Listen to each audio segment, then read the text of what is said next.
أعوذ بالله من الشيطان الرجيم بسم الله الرحمن الرحيم. Dari Abu Musa radhiyallahu anhu, beliau berkata, ihtaraka baitun bil madinati ala ahlihi minal lail. Falamma hudditha Rasulullah sallallahu alaihi wasallam bi sya'nihim, qala inna hadhihi an-nara aduwwun lakum. Fa idza nimtum fa'atfi'uha ankum. Sebuah rumah di Madinah terbakar dan menimpa penghuninya di malam hari. Maka tak kala Rasulullah SAW diberitahu tentang kejadian yang menimpa mereka, beliau bersabda, sungguhnya api ini adalah musuh bagi kalian. Karena itu apabila kalian tidur, maka padamkanlah api. Hadis ini diriwayatkan Imam Bukhari Muslim. Hadis ini memberikan gambaran kepada kita, sekali lagi salah satu dari sunnah Nabi SAW, yaitu berhati-hati dari api. Dan juga sudah kita tahu dalam Indonesia juga ada pepatah mengatakan jangan bermain api. Memang api ini sangat berbahaya. Allah Subhanahu Wa Taala juga menjadikannya sebagai ancaman bagi orang-orang yang durhaka di akhirat nanti. Cukup banyak ayat Al-Quran yang menyebutkan masalah api ini. Dan api ini memang berbahaya, kecuali digunakan pada tempat dan waktu yang tepat. Seperti orang masak, itu pun pada kadar waktu tertentu. Kapan seseorang, mungkin ibu-ibu lebih paham masalah ini, masak air, kemudian sudah mendidih dan dibiarkan, airnya bisa habis, menguap, dan akhirnya pancinya bisa rusak. Jadi cuma pada kadar tertentu saja. Ya.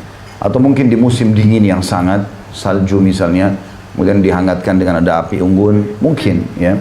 Atau seseorang lagi berkemah di pegunungan, mungkin dibutuhkan. Atau untuk kegiatan-kegiatan yang lain, seperti untuk memanaskan atau mengawetkan kaca, dan segala macam hal yang dibutuhkan, maka itu mungkin ya hal-hal yang mendasar digunakan. Allah Subhanahu Wa Taala menjadikannya bermanfaat di beberapa hal, tapi umumnya dilarang untuk menggunakan lebih daripada kapasitasnya.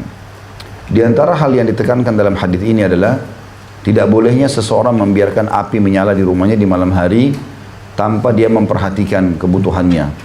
Karena cukup banyak rumah terbakar justru karena disebabkan masalah api ini. Dan ini terjadi di zaman Nabi SAW. Dikatakan dalam hadis ini, sebuah rumah di Madinah terbakar, menimpa penghuninya di malam hari. Maka tak kala Rasulullah SAW diberitahu tentang kejadian yang menimpa mereka, beliau pun menyampaikan sunnahnya yang harus kita semua umat Islam jaga. Beliau mengatakan, sesungguhnya api ini adalah musuh bagi kalian. Makna musuh di sini bukan berarti kita meninggalkannya, tetapi makna di sini adalah bisa berbahaya buat kalian kalau disalahgunakan. Makanya tidak boleh sama sekali disalahgunakan. Termasuk di kancah peperangan pun tidak boleh membakar. Ya.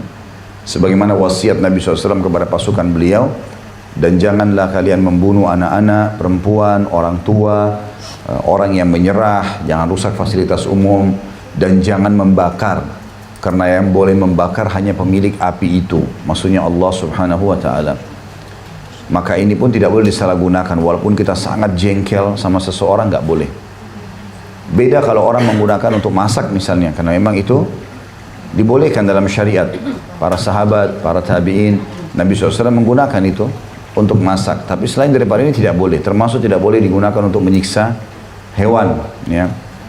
Sampai Nabi SAW melaknat orang yang mencap dengan besi panas di wajah hewan gembalaannya atau ternaknya. Ya. Biasanya ada orang mencap di bagian wajah dengan besi panas ke hewan itu dengan tujuan supaya hewan ini diketahui hewan dari kandang dia misalnya atau peternakan dia. Ini semua dilarang dalam syariat. Ya. Jadi menggunakan api ini kalau disalahgunakan tidak boleh. Begitu juga pernah terjadi, ada seorang sahabat menangkap tikus di rumahnya. Kemudian dia membawa tikus itu ke rumah atau ke masjid Nabi SAW dengan tujuan ingin tahu, ya Rasulullah, kini kalau saya temukan hewan ini saya apakan? Dilepaskah? Dibunuhkah? Gitu kan? Karena hewan ini mengganggu sekali di rumah. Kita sudah tahu tikus makan makanan akhirnya tidak bisa lagi dimakan karena ada bakterinya, ya, kotor segala macam. Bahkan dia bisa menggigit aliran-aliran listrik hingga putus listrik tersebut dan segala macam hal. Yang jelas Dia bawa, kemudian dia letakkan di hadapan Nabi SAW, ya Rasulullah, tikus ini saya apakan? Baru saja Nabi SAW akan menjawab, ternyata lepas tikus itu dari tangan sahabat tadi. Dan kebetulan Nabi SAW lagi di atas tikar sholat beliau dan ada sumbu api. Ya.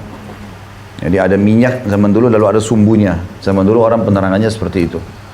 Maka tikus itu lepas, kemudian menabrak sumbu tadi, minyak itu lalu tumpah, dan membuat sebagian sejadah Nabi SAW terbakar.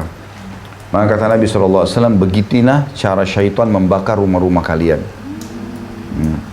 Artinya, bisa syaitan menunggangi tikus itu untuk membakar rumah, gitu kan. Makanya salah satu hewan yang boleh dibunuh adalah tikus, gitu kan. Yang sudah pernah kita jelaskan masalah itu. Tapi tidak boleh juga dibunuh dengan cara menyiksa. Misal disiram air panas atau dibakar, itu nggak boleh. Ya. Makanya juga masuk dalam bahasan hadis ini. Maka Nabi SAW mengingatkan, فَإِذَا نِمْتُمْ فَأَدْفِئُوهَا عَنْكُمْ. Oleh karena itu, kalau kalian mau tidur, ngantuk, ya, padamkanlah api itu. Padamkanlah api itu. Sebagian ulama memasukkan juga dalam api ini adalah listrik kalau zaman kita sekarang.